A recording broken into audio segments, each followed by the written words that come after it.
नमस्कार। डीएलएड प्रथम वर्ष जिसे हमारा हिंदी भाषा शिक्षण प्रवीणता, जिसके अंतर्गत क्या है हमारा दोहन कार्य टॉपिक लेंगे वाक्य के प्रकार या भेद। वाक्य के प्रकार या भेदों के अंतर्गत हम लोग 3 प्रकार से वाक्यों को देखेंगे। 3 प्रकारों के बारे में। पहला है रचना के आधार पर, रचना के आधार पर।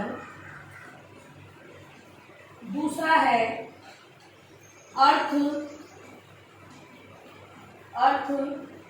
या भाव के आधार पर, अर्थ या भाव के आधार पर। और तीसरा जो प्रकार है वो पढ़ेंगे हम वाच्य के आधार पर, वाच्य के आधार पर।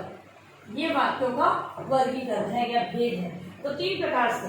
अब जो रचना के आधार पर है वो हम लोग रचना के आधार पर 3 प्रकार के वाक्यों को देखेंगे। पहला है सरल वाक्य,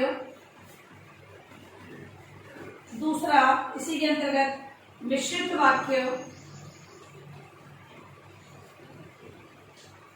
और संयुक्त वाक्य। और वाक्य का जो दूसरा भेद या प्रकार है अर्थ या भाव के आधार पर, इसके अंतर्गत हम लोग विधि सूचक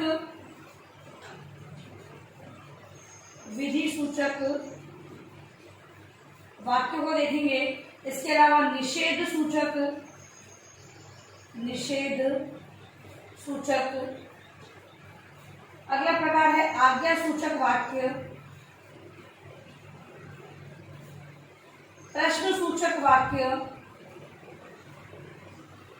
तथा विस्मय सूचक वाक्यों के बारे में जानेंगे। अर्थ और भाव के आधार पर विधि सूचक, निषेध सूचक, आज्ञा सूचक, प्रश्न सूचक तथा विस्मय सूचक वाक्यों के बारे में हम लोग चर्चा करेंगे। और वाच्य के आधार पर जो वाक्य हैं, इसमें कर्ता के आधार पर वाक्य, कर्म के आधार पर वाक्य तथा भाव के आधार पर वाक्यों के बारे में हम लोग जानेंगे। 3 प्रकार के वाक्यों के भेद के बारे में हम लोग पढ़ेंगे। सबसे पहले हम आज पढ़ेंगे रचना के आधार पर वाक्यों को समझेंगे। रचना के आधार पर सरल, संयुक्त और मिश्रित वाक्य है, उसी को हम जानेंगे।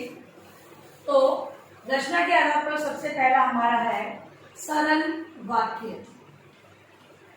जिसमें सीधा सीधा वाक्य समझा जाता है वो सरल वाक्य। जैसे कि जिन वाक्यों में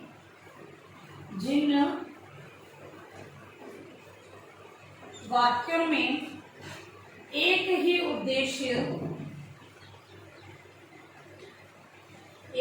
उद्देश्य तथा एक ही विधेय होता है, एक ही उद्देश्य तथा एक ही विधेय होता है, वे सरल वाक्य कहलाते हैं। वे सरल वाक्य कहलाते हैं। उदाहरण, राम ने रावण को मारा। ये क्या है? एक सरल वाक्य है, सीधा सीधा। यहाँ पर मारना एक क्रिया है तथा कर्ता कौन है? राम है। तो यहाँ पर एक ही उद्देश्य और एक ही विधेय होने के कारण ये सरल वाक्य के अंतर्गत आता है। दूसरा है मिश्रित वाक्य।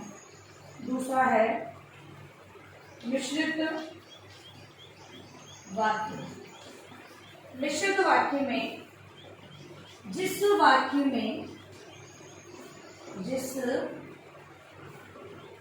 वाक्य में एक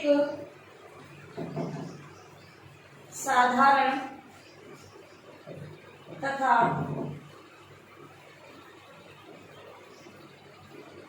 दूसरा कम से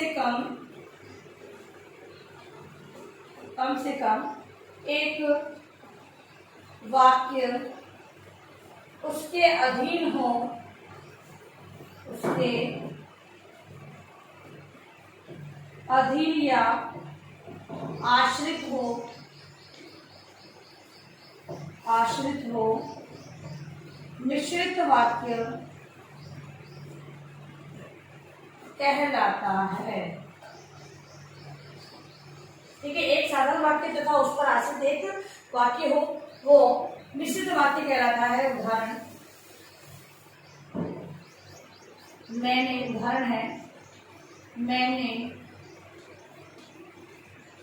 मैंने उसे कहा, वह बहुत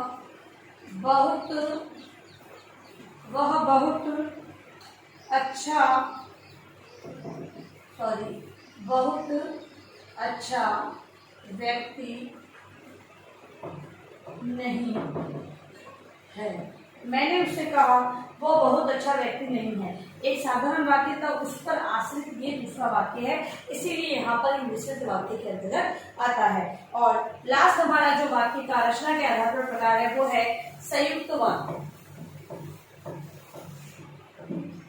संयुक्त वाक्य तीसरा प्रकार है।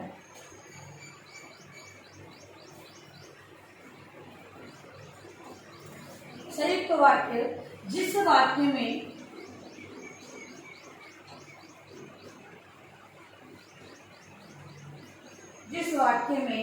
एक से अधिक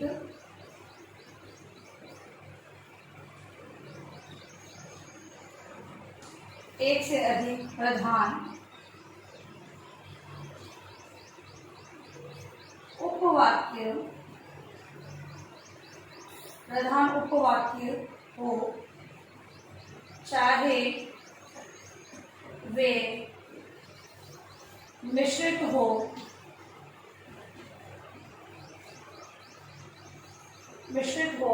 या साधारण, और वे संयोजक से जुड़े हों, संयुक्त वाक्य कहलाते हैं।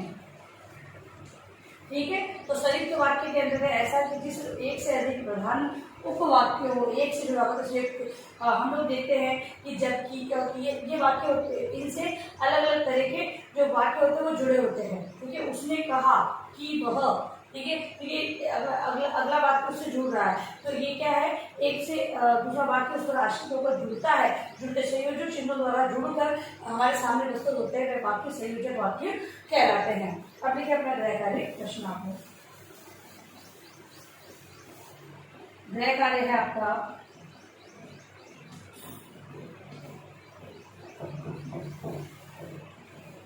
रचना के आधार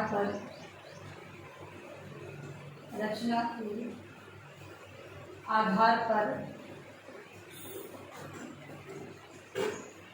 वाक्य को स्पष्ट करें।